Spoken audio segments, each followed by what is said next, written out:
Muito obrigado, Senhor. Glória ao nome de Jesus. Aleluia.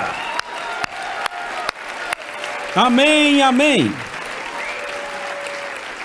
Pai, preciso da sua graça.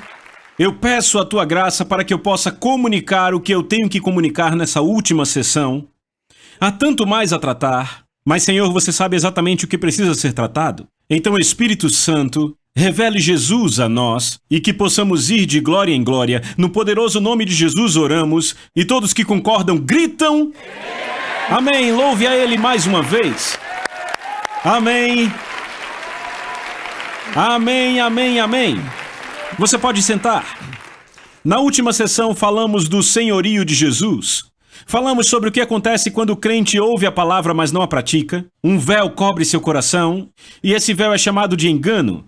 O engano é assustador porque você crê com todo o coração que está certo, quando na verdade está errado. É assustador, certo? Mas a Bíblia diz que quando alguém se converte ao Senhor, pelo temor do Senhor, se converte a Ele, treme diante da sua palavra, obedece com seu coração e mente. Não obedecer a palavra para apenas tirar vantagem, mas obedecer a Ele com seu coração, o véu é retirado. Então, a obediência a Deus, terminamos com esta frase, a última sessão, mantém os seus olhos descobertos.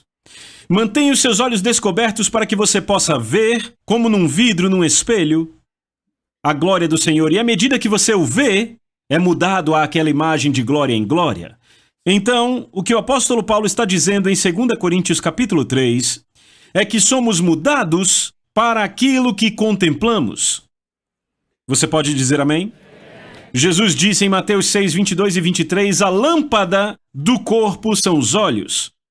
Se desta forma, ou seja, a forma como se percebem as coisas, se desta forma os olhos ou a forma como você percebe as coisas forem bons, todo o seu corpo será cheio de luz.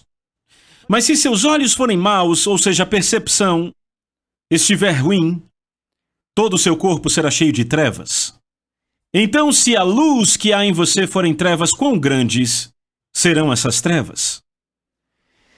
Jesus disse, se os olhos forem bons, todo o corpo será cheio de luz, por isso que Paulo orou para que os olhos do coração fossem iluminados.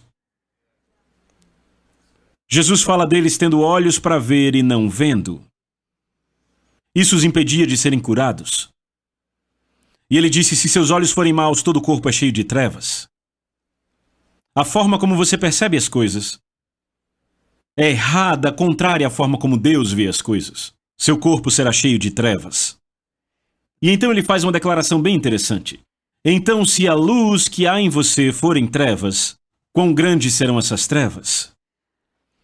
Essa declaração não é feita a um incrédulo. Ou seja, se os olhos forem maus, todo o corpo será cheio de trevas, não é para um incrédulo. É uma declaração feita para o crente, uma pessoa que conhece a palavra de Deus. A luz está nela. Jesus está dizendo que se a nossa percepção for obscurecida ou coberta por um véu devido à falta do santo temor, essas trevas realmente serão maiores que as trevas que encobrem aqueles que nunca viram ou ouviram a verdade. Lembra de Pedro dizendo que melhor seria que eles nunca tivessem tido o conhecimento da verdade do que perder o temor do Senhor e se desviar. Pedro nos incentiva dizendo que Deus nos deu as suas preciosas e muito grandes promessas, a palavra de Deus, para que por elas, suas preciosas e muito grandes promessas, vos torneis coparticipantes da natureza divina, livrando-vos da corrupção das paixões que há no mundo. Ele explica que o cumprimento desta promessa seria tanto condicional quanto progressivo. Ouça com atenção. Pedro está falando das preciosas e muito grandes promessas, que é a palavra de Deus, Jesus, a palavra viva, que isso nos foi dado para sermos participantes da sua natureza, mas então Pedro vai e diz que é tanto condicional quanto progressiva. O que isso significa, ser condicional e progressiva? No verso 19 de 2 Pedro capítulo 1, ele diz, fazeis bem em atendê-la, repita, atendê-la, como a uma candeia que brilha em lugar tenebroso, até que o dia clareie e a estrela da alva nasça em vosso coração. Qual é a condição? A condição é dar ouvidos à palavra de Deus, como Tiago disse. E qual é a progressão? À medida que trememos e obedecemos a luz da sua glória aumentará.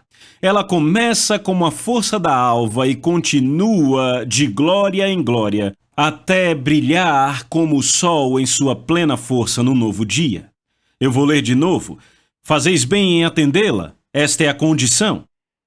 Como a uma candeia que brilha em lugar tenebroso, estamos contemplando a glória do Senhor. No espelho, até que o dia clareie, começa agora a iluminar e passamos a ver como num espelho, e a estrela d'alva nasça em vosso coração. Provérbios 4,18 confirma isso quando diz: o caminho do justo é como a luz da aurora que vai brilhando mais e mais até ser dia perfeito. Veja, é progressivo. Quanto mais obedecemos, mais o vemos. E quanto mais o vemos, mais somos mudados à sua imagem. Quanto mais somos mudados à sua imagem, mais obedientes nos tornamos. E quanto mais obedientes nos tornamos, mais o vemos. E quanto mais o vemos, de glória em glória em glória. É por isso que uma pessoa pode se sentar na igreja, ouvir um pregador ungido e sair dizendo: que cara para falar alto. Foi informação demais, demorou muito. Mas outra pessoa sai e está completamente mudada. O mesmo culto, o mesmo pregador, a mesma unção. O que aconteceu? Um deu atenção e o outro não. Estão comigo? No dia perfeito nós brilharemos como o sol para sempre. Jesus disse isso em Mateus 13:43. Eu recomendo que você anote e depois leia. Eu digo de novo, no dia perfeito, o caminho do justo é como a luz da aurora que vai brilhando mais e mais até ser dia perfeito. Jesus diz que no dia perfeito vamos brilhar como o sol para sempre. Por quê? Porque ao contemplarmos a glória do Senhor no espelho, da sua palavra revelada, somos transformados, mudados, na mesma imagem do Senhor, de glória em glória. Isso descreve o processo que a Bíblia chama de desenvolver a sua salvação. Repitam: desenvolver. Paulo diz a esta igreja. Agora, antes de eu ler esta passagem, o que Paulo diz à igreja de Filipe, apenas pense o que teria acontecido a Israel se eles tivessem dado atenção a isso. Certo? Pense nisso quando ouvir essas palavras. Filipenses capítulo 2, versos 12 e 13. Paulo diz: assim, pois, meus amados, como sempre obedecestes, não só na minha presença, porém muito mais agora na minha ausência, desenvolvei a vossa salvação com temor e tremor. Porque Deus é quem efetua em vós tanto querer como realizar segundo a sua boa vontade. Eu sei que essa é uma carta de Paulo aos Filipenses, mas lembre que de fato é uma carta de Deus para nós, porque não há interpretação particular na Bíblia. O que Paulo está dizendo eu sei que vocês obedeceram quando eu estava presente. O que Deus está dizendo é: vocês obedecem quando sentem minha presença. Israel obedeceu quando a presença do Senhor deu a eles o que queriam, quando eles queriam. Quando ele abriu o mar vermelho, eles o louvaram. Quando viram os inimigos mortos, o louvaram. Quando ele os livrou do Egito, eles o louvaram. Quando ele lhes deu a água que queriam, começaram a louvar. Mas quando a presença de Deus não estava tão manifesta, e eles não tiveram o que queriam quando queriam, eles reclamaram. Paulo diz, e na verdade é o Espírito Santo dizendo para nós, eu quero que você preste muita atenção nisso, pois o Espírito Santo está falando com você pessoalmente. Assim, pois, amados meus, ele está dizendo: assim, amado Bill, assim, minha amada Jen, assim, meu amado Tom. Assim, pois, amados meus, como sempre obedecestes, não só na minha presença, porém muito mais agora na minha ausência, desenvolvei a vossa salvação com temor e tremor, porque Deus é quem efetua em vós tanto querer quanto realizar. As Escrituras descrevem dois diferentes aspectos da presença de Deus, e eu já falei aqui: a primeira, sua presença manifesta, e a outra, a onipresença. Eu quero que considerem José. Todos conhecem a história, eu não vou gastar muito tempo contando ela. José é o 11º filho. Seus irmãos não gostam dele, pois ele é o preferido do pai, e ele era meio metido e contador de histórias. Então o que acontece é que seus irmãos, por inveja, por ódio, lançam Moisés num poço e destroem a sua roupa colorida, a sujam com sangue de animal. Eles o vendem como escravo para o Egito, e veja, eles poderiam tê-lo matado, mas descobriram que podiam ganhar dinheiro vendendo ele. E naquela época, ser vendido como escravo era como matar um homem. Porque não só você seria escravo para o resto da vida, mas também a sua esposa e filhos o seriam. José foi levado ao Egito, vendido a Potifar. Por 10 anos serviu como escravo na casa de Potifar. Imagine servir a uma casa por 10 anos e perceber que seus irmãos estão comendo a sua herança. Você é o herdeiro de um homem muito rico. Você devia carregar a sua herança. Você herdaria 1/12 de tudo que ele tinha e ele era um homem muito rico. Mas agora seus irmãos tomam sua parte e você é escravo. E tem sido escravo há 10 anos. E tudo o que você fez foi pregar a palavra que Deus lhe deu num sonho. E o que foi que esse ato de pregar aos seus irmãos lhe trouxe? Te trouxe um poço e então a escravidão por 10 anos. E então o que acontece? Algo mal começa a surgir e a mulher de Potifar começa a cobiçar José. Ela começa a se aproximar dele não uma vez, mas todo santo dia. Finalmente, quando estão sozinhos em casa, ela o agarra e diz: "Deite-se comigo, eu amo como esse homem teme a Deus." 10 anos de escravidão. A sua promessa está tão distante agora de que você liderará seus irmãos. Mas ainda assim ele teme a Deus e diz: "Longe de mim pecar contra ele." E ele foge da imoralidade sexual. Ele está numa terra estrangeira com deuses e pessoas estrangeiras. Ele foge da casa nu e ela maldosamente grita estupro. Agora exatamente aquilo do que ele foge o lança na prisão. Ei, a prisão de Faraó não é como nossas prisões. Eu já estive numa prisão do Oriente Médio. Nossas prisões são clubes comparadas com a prisão do Oriente Médio. Normalmente é subterrâneo, numa cisterna abandonada, cerca de 1,20 m de altura. Não dá nem para levantar. Eles te dão o que chamam de o pão da aflição e água da aflição, ou seja, aquilo que é suficiente para sobreviver, porque ali morrer é muito fácil.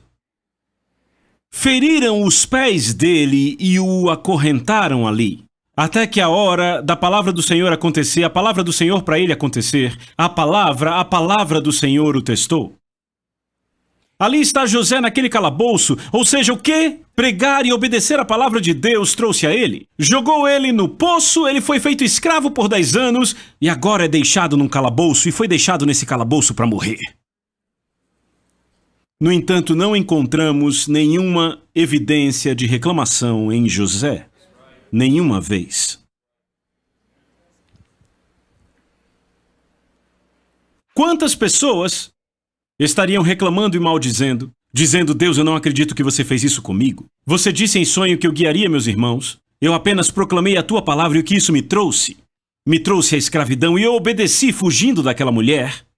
E o que isso me trouxe? O calabouço. Parece que quanto mais eu te obedeço, pior minha vida fica." Ele não reclama, mas, veja, Israel, seus descendentes, reclamaram quando não tinham água.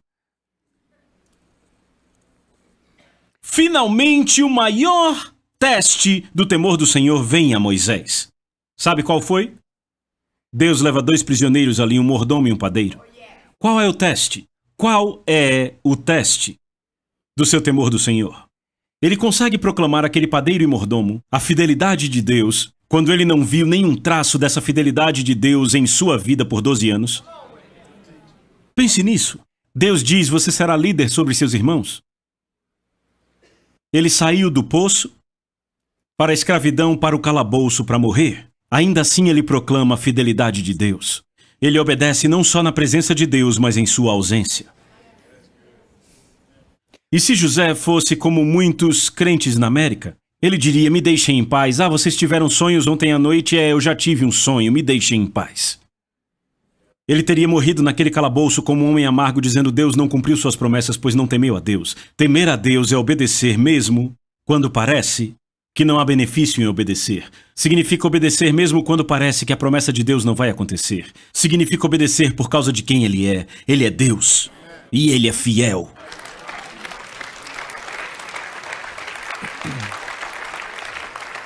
Não encontramos nenhuma evidência de José reclamando, nenhuma vez. Os descendentes de José eram muito diferentes. Obedeciam quando seus desejos eram atendidos e quando Deus manifestava o seu grandioso poder a favor deles. Sempre que ficavam desanimados ou se sentiam abandonados, rapidamente se desviavam caindo em desobediência. O grande teste para ver se você é espiritual não é quando se está na presença de Deus, mas quando as portas do inferno se abrem e parece que Deus está a 1 milhão de quilômetros de distância e não está, mas você ainda escolhe obedecer. Esse é o temor do Senhor. O primeiro sintoma do desvio sempre vem na forma de reclamações, e eu vou repetir o que já disse em lições passadas: a reclamação é uma assassina. Ela diz a Deus: eu não gosto do que você está fazendo na minha vida, se fosse eu faria diferente. Ouça o que Paulo está dizendo em Filipenses capítulo 2, do 12 ao verso 14, é de impressionar. Desenvolvei a vossa salvação com temor e tremor, porque é Deus quem efetua em vós tanto querer como realizar segundo a sua boa vontade. Agora prestem atenção, fazei tudo sem reclamações. Paulo sabia. Veja, eu gosto de dizer assim, a reclamação é como um tobogã. Já andou no tobogã? Já viu como a gente vai rápido ali dentro? Mas ser grato a Deus é como subir escadas. Você não sobe tão rápido, mas sobe. Aquele tobogã, rapaz, te joga lá para baixo muito rápido. Reclamar é como um tobogã. Ser grato a Deus é como uma escadaria. É muito fácil ser grato a Deus quando os céus estão abertos, quando o pão desce, quando o mar vermelho é aberto, mas e quando você está encurralado? Você vai reclamar ou vai louvar? Você vai reclamar ou obedecer? Deus não disse, por tudo dai graças, e muita gente entende isso errado e começa dizendo, pai, obrigado pelo câncer de mama, graças a Deus, sabe, pela doença. Não, você não agradece a Deus pela doença quando Jesus pagou um preço tão terrível para te livrar dela. Há uma grande diferença em tudo dai graças e por tudo dai graças. A Bíblia não diz, por tudo dai graças, diz em tudo. José continuou, grato, permaneceu no temor do Senhor e nunca reclamou. Você está comigo? Deus nos adverte severamente a não deixarmos que a reclamação crie raízes em nosso coração. Não fomos deixados indefesos ao seu intenso ataque. O temor do Senhor é a força dentro de nós que mantém a reclamação, essa assassina, de fora. A Bíblia diz em Provérbios 14, 27, o temor do Senhor é fonte de vida para evitar os laços da morte. Ouviu isso? O temor do Senhor é uma fonte, primeiro entenda isso, é uma fonte de vida. Para evitar os laços da morte. José viveu num deserto espiritual por mais de 12 anos, parecia que nada estava indo do jeito dele. Não havia nada para fortalecê-lo ou animá-lo. Mas havia uma fonte de onde José extraía suas forças, uma fonte interna. Essa fonte provia a força de que ele precisava para obedecer a Deus em tempos árduos. Era o temor do Senhor. Ele foi capaz de evitar as ciladas do ódio, da ofensa, dos ciúmes, do ressentimento, da ira, do adultério através das águas que dão vida, provenientes desta fonte, o temor do Senhor. Os que forem sábios como José, Daniel aponta isso em Daniel 12, verso 3. Os que forem sábios que têm o temor do Senhor, resplandecerão como o fulgor do firmamento, e aqueles que a muitos conduzirem à justiça como as estrelas sempre eternamente. José passou no teste definitivo. Se ele não temesse a Deus nesses momentos finais, ainda estaria murmurando contra o que parecia ser Deus e sua fidelidade. E uma nação inteira foi liberta da fome porque um homem, José, temeu a Deus. Então vamos continuar a ver o que Paulo escreve aos Filipenses. Paulo escreve no verso 12, assim pois, amados meus, como sempre obedecestes não só na minha presença, porém muito mais agora na minha ausência, desenvolvei a vossa salvação com temor e tremor, pois Deus é quem efetua em vós tanto querer quanto realizar segundo a sua boa vontade, façam tudo sem reclamações, nem disputas, para que possam, agora ouçam, para que, repitam, para que vos torneis irrepreensíveis e sinceros, filhos de Deus inculpáveis no meio de uma geração pervertida e corrupta, na qual resplandeceis como luzeiros no mundo. Brilhando mais e mais até ser dia perfeito. É assim que brilhamos como luzeiros num mundo perdido. Eu estou convencido que se a igreja na América andasse no temor do Senhor, veríamos uma colheita de almas como nossa geração jamais viu antes. Eu estou completamente convencido disso. As duas últimas coisas que eu quero falar com vocês são as seguintes. É interessante que Paulo escreve em Colossenses 1:28, o qual anunciamos advertindo, repita, advertindo a todo homem e ensinando a todo homem em toda sabedoria para que apresentemos todo homem perfeito em Cristo. Ou seja, para apresentar alguém perfeito em Cristo não basta ensinar, mas tem que se advertir também. Na América temos que aprender a abraçar as advertências de Deus. Você está comigo? Por alguma razão hoje só queremos encorajamento, ensino, não queremos mais exortação, não me confronte, não me advirta, não quero ouvir isso. E isso é pouco sábio. Quando criança, os ensinos do meu pai me ajudaram, mas seus avisos me salvaram a vida. Quando eu corria para a rua para pegar uma bola, enquanto eu estava correndo, meu pai gritava, "Johnny!" Eu congelava. Talvez até chorasse um pouco, porque a voz dele era muito forte, mas salvou minha vida. Você está comigo? O Novo Testamento fala frequentemente dos muitos que cairão nos últimos dias. Paulo diz aos Tessalonicenses, e eu quero que você ouça com atenção, mas a respeito da vinda do nosso Senhor Jesus Cristo, Messias, e da nossa reunião para encontrá-lo, imploramos a vocês, irmãos, ouçam isso, imploramos, que ninguém vos engane ou perturbe de forma nenhuma, pois este dia não chegará sem que a apostasia venha primeiro. Então, em parênteses, a Bíblia Amplificada diz, a não ser que a grande queda que foi predita daqueles que professaram ser cristãos chegue. A Bíblia diz que nos últimos dias haverá uma grande queda da fé, antes do homem da iniquidade ser revelado. A palavra apostasia é a mesma no grego, apostasia. A definição de Strong's é separação da verdade, cair de algo ou abandonar. A definição de Thayer é uma queda, uma deserção, apostasia. No dicionário, é definida como o abandono de uma crença religiosa. Notem que ele diz apostasia predita. Repitam, predita. Em 2 Tessalonicenses capítulo 2, verso 3, na Bíblia Amplificada diz a grande queda predita. Como é predita, Paulo disse em 1 Timóteo capítulo 4, ora o Espírito, letra maiúscula, o Espírito de Deus, expressamente afirma que nos últimos tempos, alguns abandonarão a fé por obedecerem a espíritos enganadores e ensinos de demônios. Há muitas outras passagens que eu poderia citar, mas o importante é perceber que um grande número se desviará nos últimos tempos. O temor do Senhor nos protege disso. O temor do Senhor é limpo e permanece para sempre. Você pode dizer amém? Paulo fala em Jeremias 32:40, falando de nós, crentes do Novo Testamento. Farei com eles aliança eterna, segundo a qual não deixarei de lhes fazer o bem, e porei o meu temor no seu coração,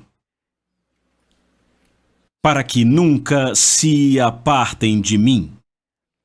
Lúcifer se apartou dele, um terço dos anjos também. E Adão e Eva se apartaram, mas Deus disse, com o temor do Senhor no coração, não irão se apartar. Você está tão quieto porque está ouvindo, certo? Salomão... Que história! Ele teme a Deus e começa como o homem mais sábio do planeta. Mas aí ele entra em parafuso. Ele casa com 700 mulheres. Ai, ai, ai. E tem 300 concubinas. Eu não quero nem pensar como era a vida dele. Casar com todas essas mulheres foi uma violação direta do que Deus falou com Moisés em Deuteronômio. Deus disse, se o rei casar com muitas esposas, desviará seu coração de mim. Foi exatamente o que aquelas esposas fizeram. Salomão começa a oferecer sacrifício a Quemos, o deus dos amorreus, e a outros deuses, e literalmente desvia o coração de Deus. Ele perdeu o temor do Senhor. E então, ele entra no seu estágio de loucura. E assim, o livro de Eclesiastes. Tudo é vaidade! É como tentar agarrar o vento. E ele começa a falar de como a vida é vã. Por todo esse livro ele começa a falar de toda a vaidade da vida. Tudo que vem e volta é tudo vaidade. Você trabalha duro e vive para pessoas que vão gastar. Vaidade. E ele continua e vai por todo o livro de Eclesiastes. Mas sabe o que aconteceu?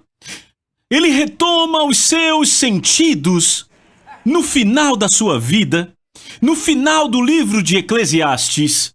E eis o que ele diz no último capítulo, nos últimos versos do livro de Eclesiastes. Ele disse: eu era sábio porque temia a Deus, então virei um estúpido porque não temi mais a Deus.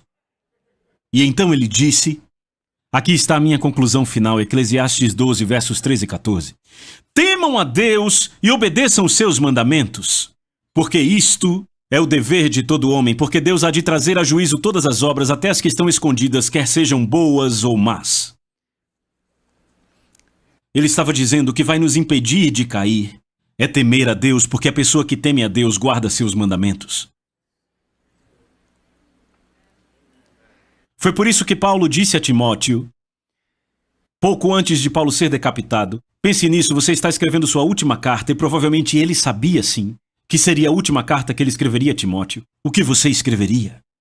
Ah, você teria tanto para dizer, não é? Este é o seu filho.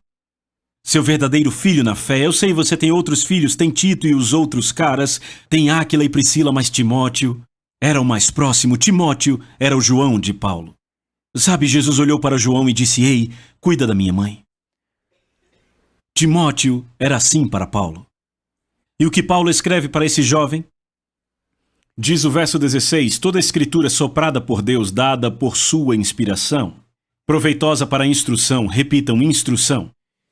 Isso é positivo, não é? Para a reprovação, isso não é muito positivo.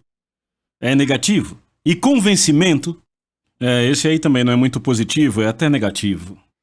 E convencimento do pecado para correção dos erros, isso não é positivo. E disciplina em obediência, isso não é positivo. E para treinamento em justiça, aí é positivo.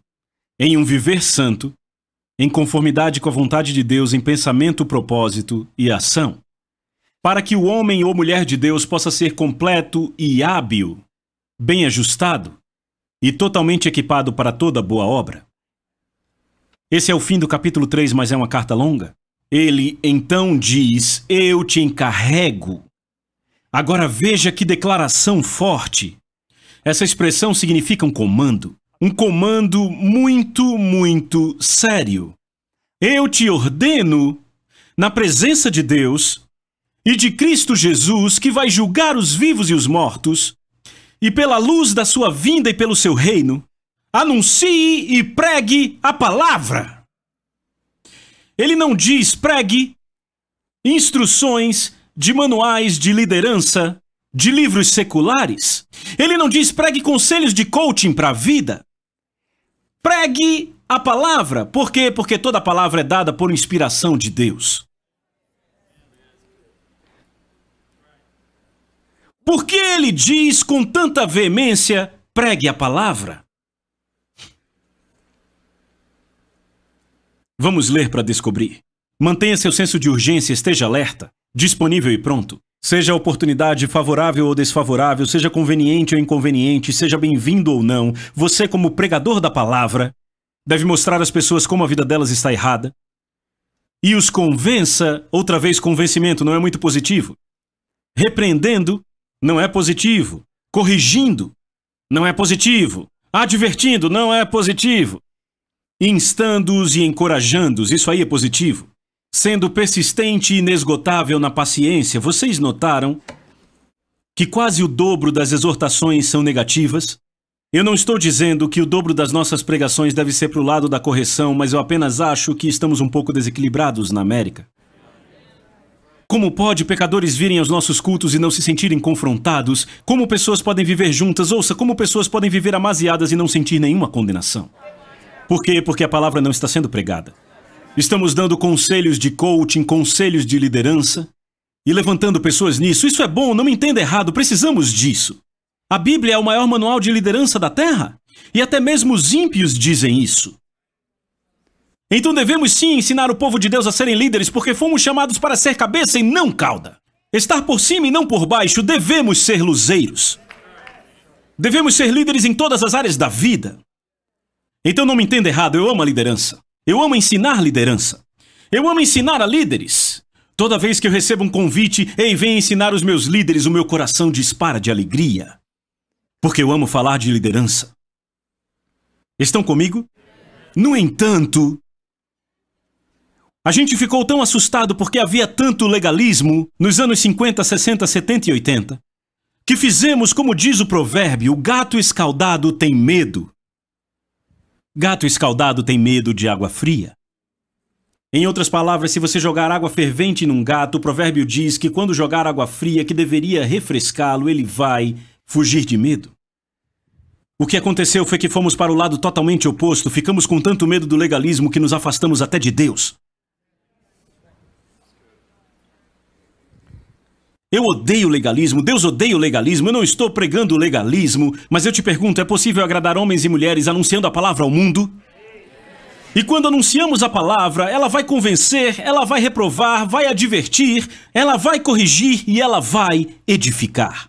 Traz edificação. Você ainda está aqui?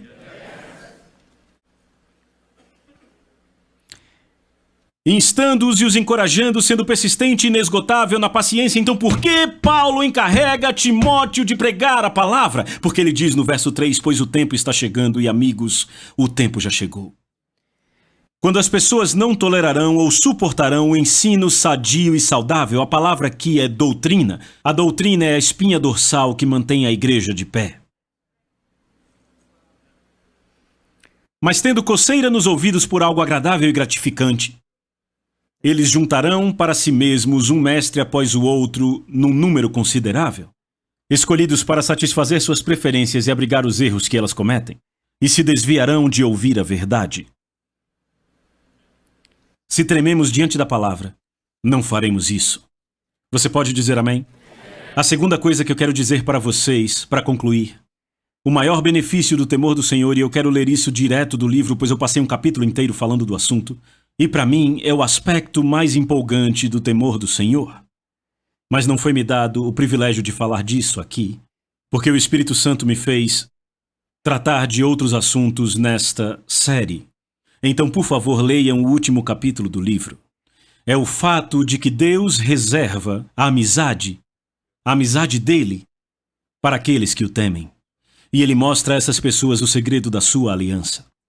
Salmos 25:14 diz: a intimidade do Senhor é para os que o temem, aos quais ele dará a conhecer sua aliança.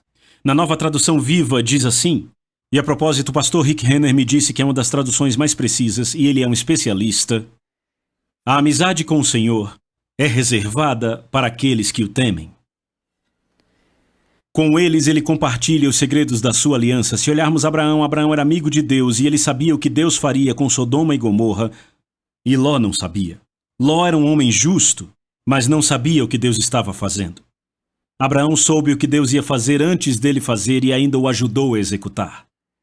Moisés soube o que Deus ia fazer e o ajudou a decidir o que fazer. Israel só conhecia Deus na resposta das suas orações. Israel conhecia suas obras, Moisés seus caminhos. Jesus disse: vocês são meus amigos se fizerem tudo o que eu lhes ordenar. Ele não disse só vocês são meus amigos, mas são meus amigos se fizerem tudo o que eu lhes ordenar. Esse é o temor do Senhor, é tremer diante da sua palavra. Eu creio com todo o meu coração que esta será a maior geração que já andou na face da terra. Eu acho que se tirássemos uma foto dela neste momento, você não diria isso. Mas eu creio que um despertar está vindo. Porque a Bíblia diz que o juízo começará na casa de Deus e não significa que Deus vai nos condenar, mas o quê? Ele nos julga para nos avivar. Eu creio que esta geração, eu não sei o que vai acontecer, eu não sei o que vai vir primeiro, mas eu creio que esta geração será a grande geração sobre a qual os profetas escreveram, sobre a qual o apóstolo Pedro profetizou. com filhos e filhas e servos e servas profetizando a palavra do Senhor, e nações se entregando ao reino de Deus e os sinais da sua glória mais fortes do que está registrado em Atos em detalhes. Eu creio que nós somos essa geração. Que Deus nos ajude a retornarmos ao temor do Senhor, para que nós possamos cumprir nosso destino. Porque se não o fizermos, Deus dirá, tudo bem, eu vou esperar pela próxima geração. E ele vai ter uma geração que crerá nele, porque ele disse tão certo quanto eu vivo, a terra será cheia da minha glória. E a forma da terra ser cheia da sua glória é ele encontrar um povo que crê nele, que teme a sua palavra e treme diante dela e o obedece. Eu espero e creio que a sua vida tenha sido fortalecida para glorificá-lo como resultado de assistir a essas sessões, prestar atenção a elas e meditar na palavra que foi entregue nessas sessões. Eu oro para que você seja uma grande força na justiça, brilhando mais e mais nesses últimos dias, no seu mundo de influência para o qual Deus te chamou. Eu amo vocês, que Deus os abençoe. E para aqueles que dizem, ei John, eu quero o temor do Senhor em minha vida, eu quero que você levante suas mãos. Se você está assistindo esse vídeo, eu quero que você levante as mãos, eu quero que você fique de pé com as mãos levantadas.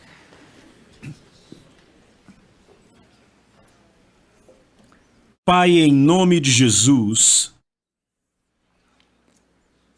batize-nos com o Espírito Santo do temor do Senhor. Diga isso comigo, perdoe-nos, Senhor. Perdoe-me, Senhor, por tratar a sua palavra com uma atitude tão displicente. Perdoe-me por não cavar nela como se ela tivesse ouro, tesouros escondidos.